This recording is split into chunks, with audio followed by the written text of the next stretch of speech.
Buenas tardes, soy Carol Garzón, soy la docente de la asignatura Orientación 2. El día de hoy vamos a abordar lo que es la unidad temática número 2 de esta materia. Las temáticas o los temas que vamos a abordar en esta unidad hacen mención o hacen referencia a las teorías y enfoques afines de la orientación educativa. ¿Qué vamos a abordar el día de hoy? A trabajar lo que es el aprendizaje y los enfoques y corrientes actuales del aprendizaje, la autoestima y motivación asociado al aprendizaje, y vamos a trabajar lo que es la teoría de la inteligencia emocional. Recordando que cuando hablamos de orientación, lo que hablamos de orientación es el proceso que ejerce una persona en su rol de orientador, que va a buscar precisamente es orientar, guiar a la persona para llevarla desde el punto donde está hacia el punto donde quiere llegar, ¿sí? En el establecimiento de las metas, bien sea a mediano, a corto, mediano o a largo plazo. Entonces, cada una de de estos procesos de aprendizaje o de autoaprendizaje que se generan, tienen una raíz, ¿sí? A partir de ciertos enfoques y corrientes, bien sea desde el punto de vista cognitivo-conductual, bien sea desde el punto de vista de las inteligencias múltiples, ¿sí?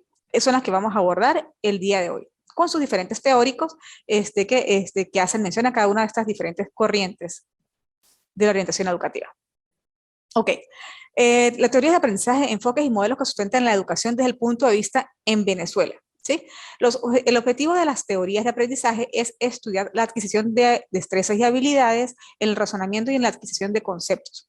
Cuando hablamos de teorías del aprendizaje, estamos hablando es de que queremos saber es la forma en cómo la persona o cómo el estudiante o cómo el niño aprende, ¿sí? Cómo es el proceso en el que se da la adquisición de estos conocimientos y que realmente se haya un aprendizaje significativo por parte del estudiante. No queremos un aprendizaje de tipo memorístico, ¿sí? Donde no haya un proceso de raciocinio, un proceso de construcción de los saberes, sino que lo que queremos es determinar cómo son las formas en las que las personas o en que los niños aprenden, ¿sí? Para en función de eso desarrollar las destrezas y habilidades que le van a permitir el aprendizaje significativo a esa persona. El propósito de las teorías educativas es precisamente comprender e identificar estos procesos y a partir de estos procesos tratar de describir los métodos más idóneos, más adecuados para que el proceso de aprendizaje o el proceso de instrucción se dé de manera más efectiva, más idónea, que sea realmente significativo para el estudiante. ¿Cuáles son las teorías que vamos a abordar el día de hoy o cuáles son las teorías que sustentan lo que es el proceso educativo? Hablaremos de la teoría conductista, cognitivista, constructivista, la teoría humanista y el enfoque cognitivo de David Ausubel. ¿Sí? Son diversas las teorías que ayudan a conocer el comportamiento del ser humano y que de esas teorías tratan de explicar cómo el individuo tiene acceso al conocimiento. El objetivo de todas estas teorías de aprendizaje que acabamos de mencionar, conductista, cognitivista, constructivista, humanista y el enfoque cognitivo de David Ausubel, lo que hacen precisamente es estudiar la adquisición de habilidades y destrezas en el razonamiento y en la adquisición de conocimientos del ser humano. ¿Sí? O sea, cómo yo aprendo, cómo yo capto todos esos aprendizajes, cómo yo me nutro y cómo yo hago para que esos aprendizajes se adquieran plenamente, o sea, que haya realmente un aprendizaje significativo en el estudiante o en el niño o en el ser humano. ¿Ok? Vamos a comenzar con lo que es la teoría cognitivista. Desde este punto de vista tenemos, por ejemplo, teóricos como Jean Piaget, David Ausubel, Jerome Brun y Vygotsky, ¿sí? Son los principales representantes de la teoría cognitivista. El origen de esta teoría surge para sustituir la perspectiva conductista, enfocándose en el estudio de las representaciones mentales del ser humano o del sujeto como resultado de las relaciones previas con su entorno físico y social. ¿Cómo así? El origen de la teoría cognitivista busca saber o identificar cómo fue el proceso o cómo fue la interacción que se dio del individuo con su entorno social, con su entorno físico, para en función de eso analizar cómo es el proceso de aprendizaje del alumno o del estudiante. Desde el punto de vista de la teoría cognitivista, el alumno es una persona activa, o sea, no es una persona pasiva, no, es una persona activa que busca resolver problemas reales, que a través de esquemas mentales o a través del proceso en su cabeza, ¿sí? O sea, a través de un esquema, ¿sí? En su cabeza, él busca la manera de poder solucionar los problemas que se le plantean dentro del aula de clase. ¿Cuál es el rol del docente de acuerdo a la teoría cognitivista? Bueno, el rol del docente lo que va a hacer es promover la reflexión, el desarrollo de las aptitudes del niño o del estudiante y adapta la enseñanza a la capacidad cognitiva de los estudiantes, de sus alumnos. Por ejemplo, yo no puedo pretender, un ejemplo, de que yo como docente voy a enseñarles a los niños a dividir en preescolar, ¿sí? Si todavía el proceso madurativo no es el acorde para ese tipo de actividades. Entonces, cada una de las actividades que va a propiciar el docente lo que van a hacer es mejorar o guiar el proceso de enseñanza de acuerdo a la capacidad cognitiva de sus estudiantes. ¿En qué se fundamenta esta teoría cognitivista? Bueno, se concentra en el estudio de las dimensiones de lo que es a nivel cognitivo, es decir, la atención, la concentración, el proceso de memoria del estudiante, la inteligencia, el lenguaje y el proceso de pensamiento lógico matemático del estudiante. El aprendizaje se produce, o sea, según la teoría, el aprendizaje se produce a partir de la experiencia propia. Es decir, el niño aprende haciendo, aprende a través de la experiencia, ensayo y error. Construye el proceso de enseñanza y aprendizaje, ¿sí? Porque el niño va aprendiendo en la medida en que va experimentando o va manipulando la información. O, por ejemplo, si yo le digo a un niño, vamos a sumar, dependiendo del nivel, vamos a sumar 2 más 3, pero le doy, por ejemplo, 5 colores, entonces él va a poder relacionar a través de la experiencia que si yo sumo, por ejemplo, 2 colores con 3 colores, el resultado va a ser 5 colores, ¿sí? Entonces, a través de la experiencia, de la manipulación, es que se va a lograr el aprendizaje en el estudiante. Y de acuerdo a esta teoría, cada persona interpreta su realidad de acuerdo a su experiencia. Para algunas personas, a lo mejor el proceso de enseñanza de las matemáticas pudo haber sido muy difícil. Para otras personas, desde su punto de vista o desde su realidad, el aprendizaje de las matemáticas pudo haber sido a lo mejor algo divertido, algo bonito, y no fue algo a lo mejor traumático. Entonces, el proceso de experiencia, de aprendizaje significativo de la persona, evidentemente va a depender del entorno físico y social, y pues va a depender de la experiencia previa que tenga esa persona. ¿Cómo se relaciona la teoría cognitivista con los estilos del aprendizaje? Bueno, se relaciona al evaluar las preferencias, los patrones de conducta y las habilidades del proceso de enseñanza y aprendizaje del estudiante. El estudiante lo que va a hacer es observar y a partir de la experimentación va a construir su conocimiento. Trabaja en función de las necesidades. Es decir, busca más la parte humanística, la parte más holística, o sea, la parte global de lo que es el ser humano. ¿Sí? Va a trabajar lo que es el desarrollo del niño desde el punto de vista socioemocional, lo que es el lenguaje y el desarrollo psicomotor. ¿Sí? ¿Por qué psicomotor? Porque aprendes haciendo a través de la experiencia, es que se van a consolidar el proceso de enseñanza y aprendizaje. Esto de acuerdo a la teoría cognitivista. Trabajamos todo lo que es lo cognitivo, todo lo que es el proceso de enseñanza y aprendizaje, lo que son las habilidades, ¿sí? Las conductas y habilidades del proceso de enseñanza y aprendizaje del estudiante. Cuando hablamos de la teoría conductista, como su palabra se lo indica, conducta, ¿sí? El principal representante de esta teoría es John Watson, ¿sí? Que se dio a principios del siglo XX, y también tenemos a Lewin Vygotsky, que él inclusive hizo una experimentación a través de perros. ¿Cuál es el origen de esta teoría conductista? El origen es que surge como una teoría psicológica en rechazo al aprendizaje como un proceso interno. Está fundamentado en que se concentra en el estudio de la conducta del ser humano, o sea, lo que es cuantificable, lo medible. Y el aprendizaje procura el cambio en el comportamiento del ser humano, el comportamiento de la persona. Las principales ideas de la teoría conductista son estímulo-respuesta. Considera que la enseñanza debe estar centrada en el resultado, no en el proceso. O sea, de acuerdo a esta teoría, no me importa cómo se da el proceso de enseñanza y aprendizaje, sino simplemente evalúo el resultado final. No el proceso que llevó a cabo ni el docente ni el estudiante para lograr el objetivo final, que fue la consolidación del aprendizaje o del concepto o del contenido que se desea desarrollar. Habla o trabaja lo que es la conducta humana, porque vamos a trabajar lo que es la conducta, el conductismo, ¿sí? Al haber un estímulo-respuesta, por consiguiente, va a haber también precisamente lo que es recompensa y castigo. Si hago las cosas bien, voy a recibir una recompensa. Por el contrario, si la conducta que reflejo yo no es la más adecuada, no es la más idónea o no es la esperada, voy a recibir un castigo.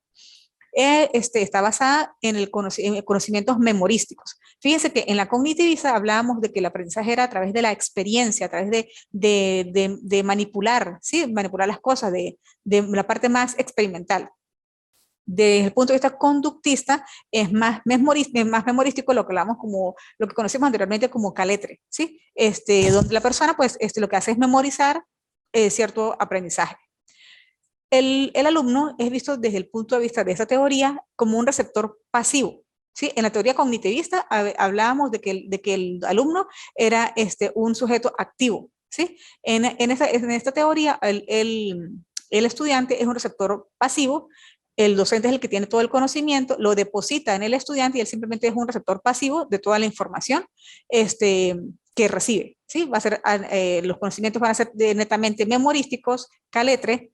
El docente tiene el control de los estímulos y la relación entre el docente y el estudiante es pasiva, es poco interactiva, es unilateral, es desde el docente hacia el alumno. No hay un proceso de reciprocidad, no hay un proceso de interacción entre el docente y el estudiante.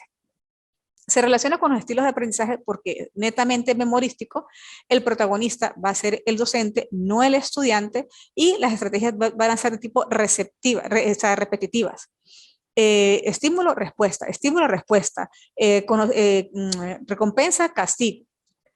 No va a tomar en cuenta las potencialidades ni habilidades del estudiante, sino que simplemente ve a todos los estudiantes como si todos tuviesen las mismas capacidades y potencialidades.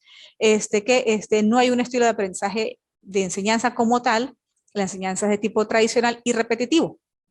Por ejemplo, cuando hablamos de Vygotsky, él hizo un experimento con sus perros para poder explicar la teoría conductista, y es cuando él habla de que se puede generar un cambio en el comportamiento o en la conducta de la persona.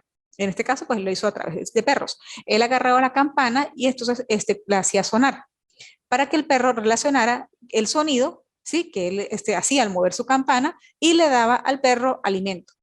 El perro comenzó a relacionar el estímulo, que era la campana, con el estímulo con la respuesta, que era que él le entregaba la comida. Por lo tanto, la respuesta del perro era que comenzaba a salivar. Él comenzó a evaluar de que cada vez que él sonaba la campana, ya el perro estaba ya condicionado a que el perro relacionaba la campana con babear, ¿sí? Con salivar, porque sabía que ya venía la comida. Entonces, en ese proceso de aprendizaje para el perro, ya el perro estaba condicionado, ya tenía una conducta repetitiva de que cada vez que su dueño, bueno, en este caso Vygotsky, cada vez que Vygotsky tocaba la campana, él relacionaba, o él ya sabía que ya venían los alimentos, por lo tanto comenzaba a jadear, a salivar. Entonces, después él dejó de hacerlo como por 2, 3, 4 días y comenzó otra vez a sonar la campana, pero ya esta vez no le ponía el alimento al perrito. Y entonces la respuesta se mantuvo, porque ya precisamente el perro estaba condicionado, ya estaba automatizado de que al sonar la campana automáticamente le iban a entregar los alimentos. Por lo tanto, su respuesta ante ese estímulo era salivar, porque asumía que ya venía el alimento. Entonces, tal cual pasa con los estudiantes. Al estudiante recibir un estímulo, bien sea agradable, bien sea de que lo hiciste bien, una palabra de apoyo, una palabra motivadora, la respuesta del estudiante va a ser elevación de la autoestima, me siento bien, confío en mis potencialidades, voy a mejorar, ¿sí? O por el contrario, si el estímulo de parte del docente no es el más idóneo, sí, sino que es, por ejemplo, que es más frío, más a evaluar los errores que se cometieron durante el proceso, ¿sí? De enseñanza y aprendizaje, pues la respuesta a lo mejor de parte del estudiante no va a ser la más óptima, porque se va a sentir como que yo no sirvo para nada, yo no aprendo, entonces, pues no, o sea, no hay un proceso, no hay un estilo de aprendizaje como tal, ¿sí? Entonces, sino que simplemente se vuelve algo monótono, algo repetitivo y pues de tipo tradicionalista.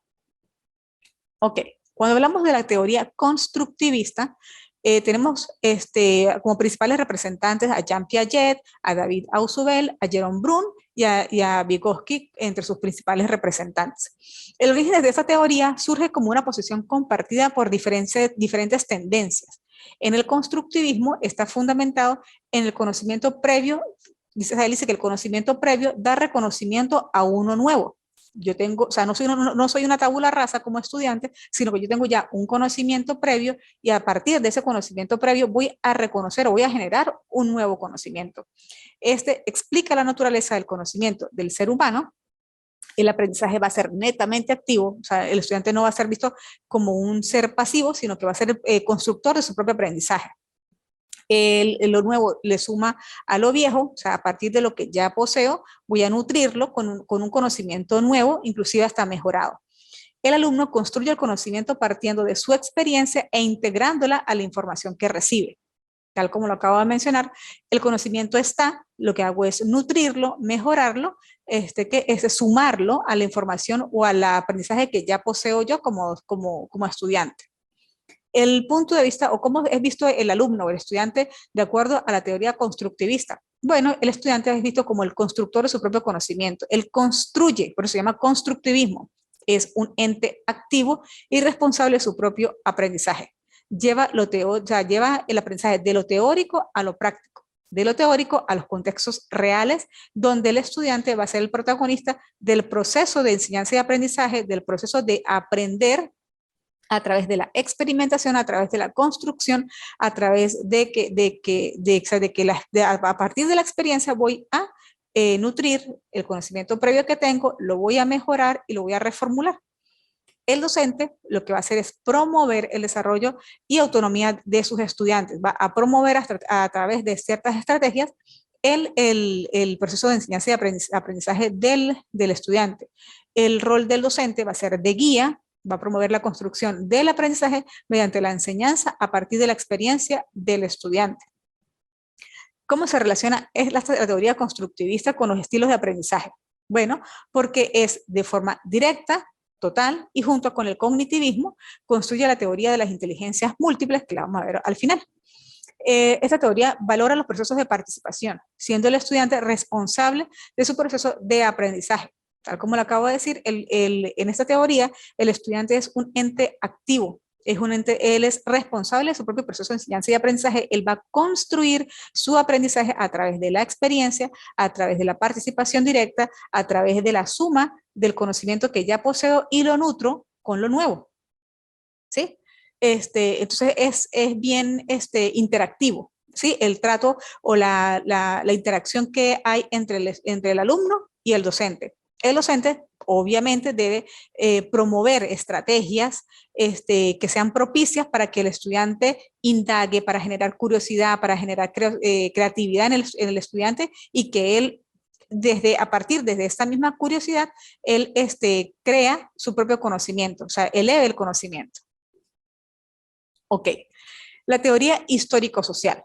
Esta teoría surge como una variable al proceso de aprendizaje siendo influenciado por los procesos socioculturales. En este punto de vista, el contexto, la cultura de la sociedad donde yo me desenvuelvo es la que va a orientar o la que va a guiar el proceso de enseñanza y aprendizaje. ¿Sí? Uno de los representantes fundamentales de esta teoría fue Vygotsky. El fundamento de esta teoría o él plantea que para el proceso de desarrollo cognitivo debe tomarse en cuenta el contexto histórico-cultural en el cual se desenvuelve el estudiante.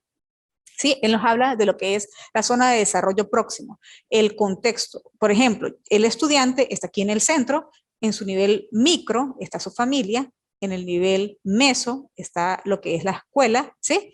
El contexto, el centro educativo, y a nivel macro está lo que es la comunidad, ¿sí? El entorno, el contexto en el cual se desenvuelve ese estudiante. Y entonces, en función no solamente del conocimiento histórico que se posee, no solamente desde el punto de vista social, es que va a depender el proceso de enseñanza y aprendizaje de ese estudiante. No es igual, por ejemplo, la cultura, por ejemplo, de los países europeos a la cultura que se posee, por ejemplo, en México, en Venezuela, que cada cultura pues tiene muy marcada que el proceso de enseñanza y aprendizaje, los patrones culturales que se deben seguir, o sea, está también fundamentado muchísimo en lo que es la interacción social. Por ejemplo, hoy en día con el uso de las tecnologías de la información y comunicación, el uso, lo que es la globalización, el uso del internet, las redes sociales, ¿sí? El desarrollo psicológico del estudiante. Y pues hace mención a que el aprendizaje desde el punto de vista histórico-social es cooperativo, ¿sí? Es desde el punto de vista personal y cómo influye el entorno en el cual se desenvuelve ese individuo, ese estudiante, en el proceso de enseñanza y aprendizaje. Y de cómo influye la forma en el cual, sí, o sea, en los patrones de crianza en los cuales se desarrolla el estudiante. Guarda una relación muy cerca con los estilos de aprendizaje porque parte del diagnóstico observable del estudiante. Esta teoría busca observar, evidenciar y conocer las habilidades, patrones, gustos y las debilidades que posee el estudiante y el contexto cultural en el cual se desenvuelve. El aprendizaje va a ser cooperativo a través de las experiencias y nutrir los conocimientos previos que traemos, evidentemente, de acuerdo al contexto en el cual se desenvuelve el estudiante. De acuerdo a esta teoría, el estudiante o el alumno va a ser visto como un ente social, va a ser visto como el protagonista del proceso de enseñanza y de aprendizaje. ¿A partir de qué? A partir de la interacción social que va a existir entre él y el entorno en el cual se desenvuelve, de acuerdo a su contexto, de acuerdo a su grupo, ¿sí? A su grupo etario y de acuerdo a su grupo de amigos en el cual se desenvuelve, a su grupo de docentes, al grupo del cual forma parte. El alumno construye el conocimiento propio con la ayuda de otros, ¿sí? O sea, a partir de la interacción social es que se va a generar el proceso de enseñanza y aprendizaje de este estudiante. El docente es visto como, el docente es el que va a enseñar de forma interactiva, promoviendo las zonas de desarrollo próximo, promoviendo lo que sería la tríada de familia, escuela, comunidad, ¿sí? Donde el docente lo que va a hacer es un agente cultural que va a enseñar contexto práctico, perdón, y va a ser mediador del saber sociocultural en el cual se desenvuelve el estudiante. Lo que va a hacer es dirigir el proceso de enseñanza y luego simplemente va a ir reduciendo poco a poco su participación porque el estudiante es el que se va a encargar precisamente de sus propios, de la construcción de sus propios aprendizajes a partir de sus habilidades, a partir de sus gustos y cuando se identifiquen las debilidades que posee el estudiante, pues el docente lo que va a hacer es propiciar a través de estrategias poder minimizar esas debilidades que fueron detectadas en el estudiante a través de la parte de orientación, bien sea individual o bien sea grupal, y pues tomando obviamente en cuenta lo que es el contexto. Ok. Cuando hablamos del enfoque cognitivo de Ausubel, hablamos lo que es el aprendizaje significativo. Para David Ausubel, él nos habla de que para él existen dos tipos de aprendizaje. El aprendizaje significativo, ¿sí? Y el aprendizaje mecánico. Y está el aprendizaje por descubrimiento y aprendizaje por recepción. Cuando hablamos de aprendizaje significativo y aprendizaje mecánico, ¿sí?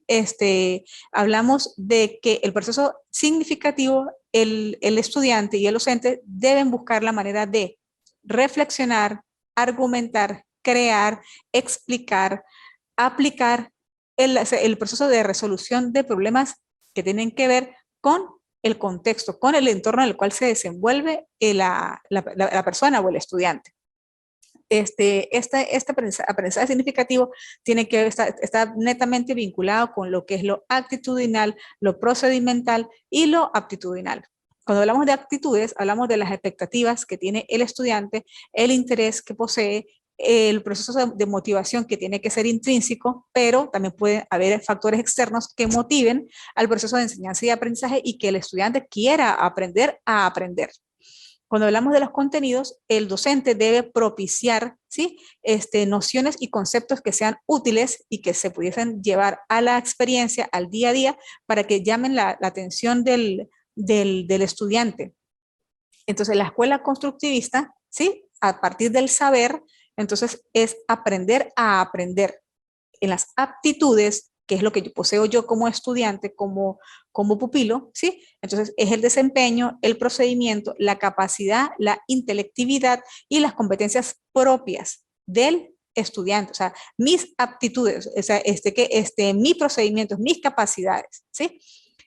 La escuela va a ser un ente netamente activo que a través de la lúdica, a través de estrategias didácticas, lo que va a hacer es que el estudiante aprenda a convivir, que él aprenda a saber hacer, ¿sí? Porque vamos a vincularle, vamos a darle el conocimiento y se le va a explicar la forma en la cual se va a adquirir esa clase de conocimientos. La persona que aprende recibe información verbal, la vincula con los acontecimientos previamente adquiridos y de esta forma da una nueva formación. Es decir, tengo conocimientos previos, a estos los voy a agregar o anexar otros conocimientos que fueron adquiridos a través de forma verbal, ¿sí? Y así pues, y así como la información antigua va a construir un nuevo significado, ¿sí? Entonces, de acuerdo a este representante, a Ausubel, el aprendizaje se va a dar de forma significativa en el estudiante, ¿sí? Donde no va a haber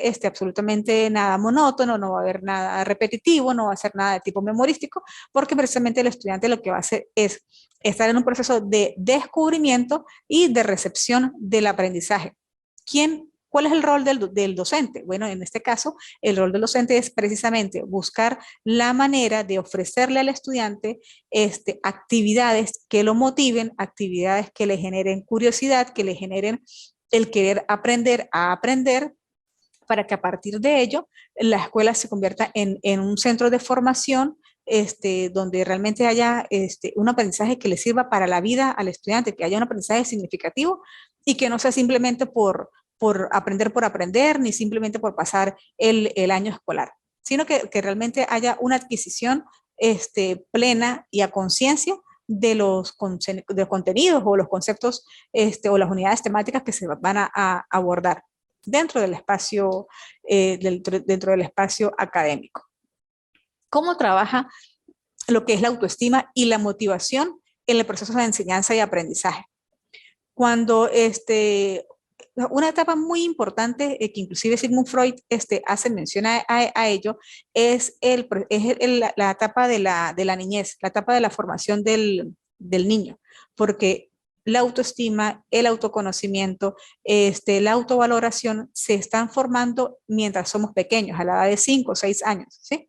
Entonces, ¿qué es la autoestima? ¿Sí? Es la percepción valorativa que tenemos de nosotros mismos, de nuestra manera de ser, de quiénes somos o de quién soy yo, de los rasgos, del conjunto de rasgos corporales, mentales y espirituales que configuran la propia personalidad, la autoestima, el cariño que me tengo yo a mí misma, autoestima, el estima, el cariño, el cómo me trato yo cuando nadie me ve, ¿sí? O sea, el cómo me percibo, cómo me veo yo frente a un espejo, qué cualidades evidencio yo en mí o qué cualidades sé yo que poseo.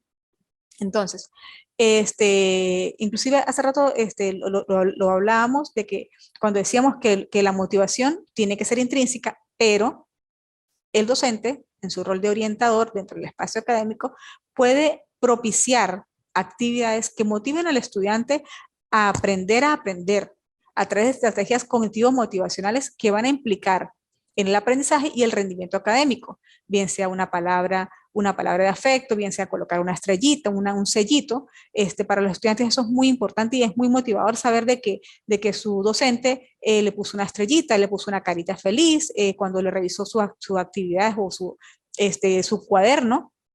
Para los niños eso podrá ser muy significativo, que su docente le puso una carita feliz, una estrellita, un tú puedes, una palabra de aliento, porque eso pues ayuda a elevarle la autoestima al estudiante, genera motivación y pues se asocia netamente a lo que es el proceso de enseñanza y aprendizaje, porque se va a sentir motivado, va a querer aprender para seguir recibiendo esas palabras de valoración, ¿sí? La autoestima y la motivación está asociada al poder, ¿sí? La inteligencia, las aptitudes, el poder, lo que yo hago. El querer tiene que ver con la motivación y el modo de ser es la personalidad de cada individuo, que eso es individual. Además del saber hacer, es decir, cómo yo utilizo las habilidades y estrategias de aprendizaje para hacer y construir el conocimiento. ¿Cuáles son ahora entonces los componentes del autoconcepto? Cuando hablamos de autoconcepto, el conocimiento que tengo yo de mí mismo, estamos hablando de que está vinculado a autoestima, que es la percepción valorativa que tengo de mí mismo, la autoimagen, cómo me veo yo, la identidad personal, cómo me identifico yo como persona, como ser humano, y el desempeño de roles. Por ejemplo, si yo soy estudiante, si yo decido asumir un rol pasivo o activo de mi proceso de enseñanza y aprendizaje. Si yo pues simplemente quiero asumir un rol pasivo, pues simplemente soy un receptor de los conocimientos que desea impartirme el docente, ¿sí? Si yo quiero ser asumir un rol más activo, busco cómo a partir de la experiencia o a través de la práctica yo pueda construir completamente el proceso de enseñanza y aprendizaje, ¿sí? Entonces, tiene que ver muchísimo lo que es la motivación y la autoestima del estudiante y de cómo propicia el docente que se genere ese proceso, y eso está vinculado completamente al proceso de enseñanza y aprendizaje del estudiante. El cómo aprendo, el cómo busco la manera de desarrollar esas potencialidades en el estudiante, no minimizándolo, no haciéndolo sentir menos, sino todo lo contrario, procurando potenciar las habilidades que tiene ese estudiante. Ok, vamos ahora a hablar lo que es la teoría de la inteligencia emocional. En este caso es Daniel Goleman, uno de los principales representantes de esta teoría. Él nos dice que la inteligencia emocional es la capacidad de reconocer las emociones y gestionar nuestra respuesta ante esas emociones. Es decir, hay una parte del cerebro triuno que se llama el cerebro reptil, ¿sí? Que es la parte instintiva, ¿sí? Del ser humano. O sea, cómo yo manejo de manera inteligente las emociones que yo poseo y cuál es la respuesta mía ante un estímulo. La seguridad y confianza en uno mismo, el control emocional y la automotivación son fundamentales para poder alcanzar los objetivos que tengo yo planteados. A través de la teoría de la inteligencia emocional, la persona busca comprender los sentimientos de los demás a través de la empatía, manejar las relaciones y tener poder de influencia. Eso es básico para conseguir cualquier cambio positivos en el entorno, bien sea a nivel personal, profesional o a nivel académico, ¿sí? Desde el punto de vista educativo. Ser empático, ser asertivo, comprender los sentimientos de las demás personas y el cómo propiciar que las respuestas que ellos devuelvan sean positivas, sean agradables. ¿Cuáles son los componentes ahora de la inteligencia emocional? La inteligencia emocional posee cinco componentes que son la autoconciencia emocional, la autorregulación emocional, la motivación, la empatía y las habilidades sociales.